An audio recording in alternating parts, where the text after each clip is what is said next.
कॅमेऱ्यामध्ये एका महिलेचा चेहरा गंभीर असतो.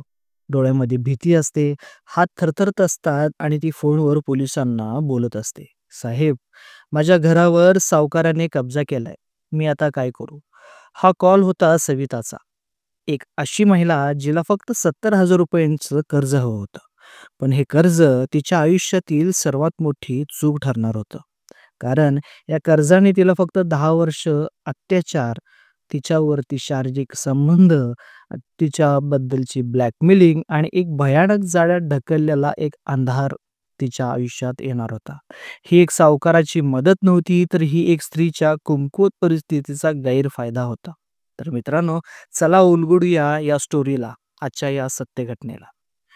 मित्रांनो, कोल्हापूर जिल्ह्यातली शिवप्रसाद कॉलनी, सविताचं घर, एक छोटंसं पण नीटनेटकं संसाराचं. सविता 40 वर्षीय महिला एकटीच राहत होती. पतीचा मृत्यू झाल्यावर तिने मोठ्या संघर्षाने स्वतःला उभं केलं होतं.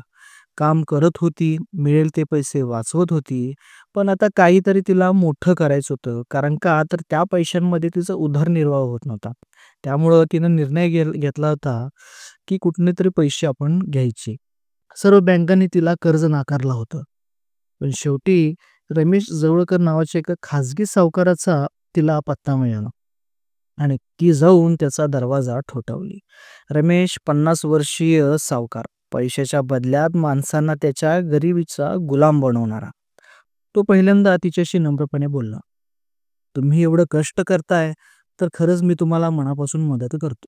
₹70 हातात घेऊन तो तिचा हात पुढे करून ती मदत तिच्या हातामध्ये ठेवतो.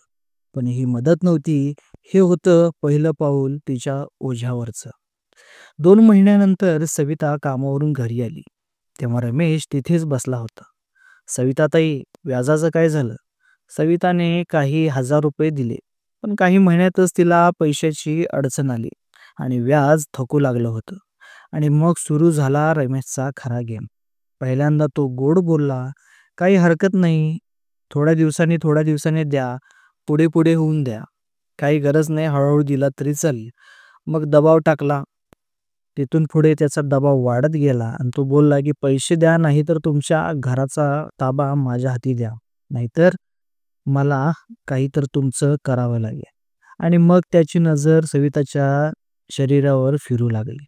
एक दिवस पैसे देण्याचा असमर्थ असलेल्या सवितांना त्याने पहिल्यांदा सुचवलं, "सगळ्या समस्या सोडवायचं आहे ना, तर मग एक सोपा उपाय मी तुला सुचवतो." सविताचा चेहरा पांढरा पडला. तिच्या मनात काहीतरी भयंकर वळवळत होतं. रमेशच्या डोळ्याची नजर ती ओळखत होती. हा पैसा घेऊन नाही, तर माझ्या शरीरावर हक्क गाजवण्याची त्याची इच्छा होती, ही तिला चांगलंच त्याची झाली होती. ती काही दिवस टाळत राहिली, पण प्रत्येक वेळी तो वेगवेगळ्या कारणाने तिला धमक्या देऊ लागला. अखेर एक दिवस ती ढासळली. "तुम्हाला जे हवंय ते करा, पण मी आता काही करू शकत नाही." रमेशच्या चेहऱ्यावर एक घाणेरडा आनंद उमटला. त्या दिवसापासून सविता त्याच्या अर्धवट गुलामगिरीमध्ये अडकून गेली. पैशाचं कर्ज फिटोपर्यंत तो तिच्या शरीरावरती ताव मारायला चालू करतो. 2014 पासून 2024 पर्यंत सविता रमेशच्या ताब्यात होती. त्यांच्या यातना ती भोगत होती. प्रत्येक वेळेस तो तिच्यावर तुटून पडत होता. तिचे हवस तो भागवून घेत होता. तो प्रत्येक आठवड्याला यायचा, शरीर संबंध ठेवायचा आणि तिला मोठमोठ्यानं वाचनानं गुंतवून राहायचा. मोठमोठे आश्वासन तो तिला देत होता. "तू माझी खास आहेस. कधीच कर्ज चुकवायची काही गरज नाहीये. राहिलं तर राहून जाऊ दे. तू आहेस ना, मी आहे." असं तो तिला बोलायचा. तिला सुरुवातीला वाटलं होतं, की यातून तिला सुटका मिळेल. पण हळूहळू त्याच्या मागण्या वाढू लागल्या होत्या. त्याने फोटो काढले, व्हिडिओ शूट केले आणि मग ब्लॅकमेलिंग चालू केलं. "जर तू मला काही म्हणशील, तर हे फोटो तुझ्या नातेवाईकांना दाखवीन."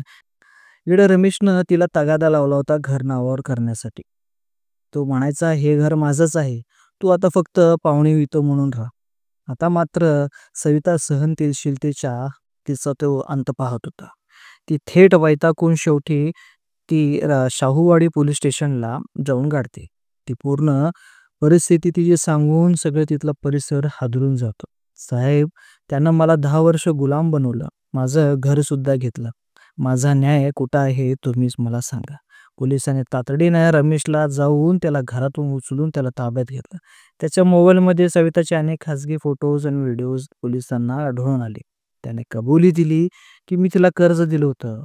पण पुढे जे झालं त्यात आमच्या दोघांची सहमती होती. त्यामुळे पोलीस गप्प बसले. पण पोलिसांनी त्याचा खोटा-नाटा आरोप उलगडून देखील त्यांनी लावला. त्याच्यावर बलात्कार, ब्लॅकमेलिंग आणि मालमत्ता फसवणुकीचे गुन्हे दाखल करण्यात आले होते. मित्रांनो, ही स्टोरी कर्ज आणि फसवणुकीबद्दल एक मोठा धडा आहे. जर सविताने वेळीच आवाज उठवला असता, तर तिला आयुष्याच्या 10 वर्ष नरक यातना भोगाव्या लागल्या नसत्या. कर्ज घेण्यापूर्वी मित्रांनो नीट विचार करा. कोणत्याही सावकाराच्या जाळ्यात अडकू नका. ब्लॅकमेलिंगला तर अजिबातच घाबरू नका. पोलिसात तक्रार त्यांची दाखल करा. तुम्हाला काय वाटतं? अशा परिस्थितीत एखाद्या महिलेनं काय करायला हवं होतं?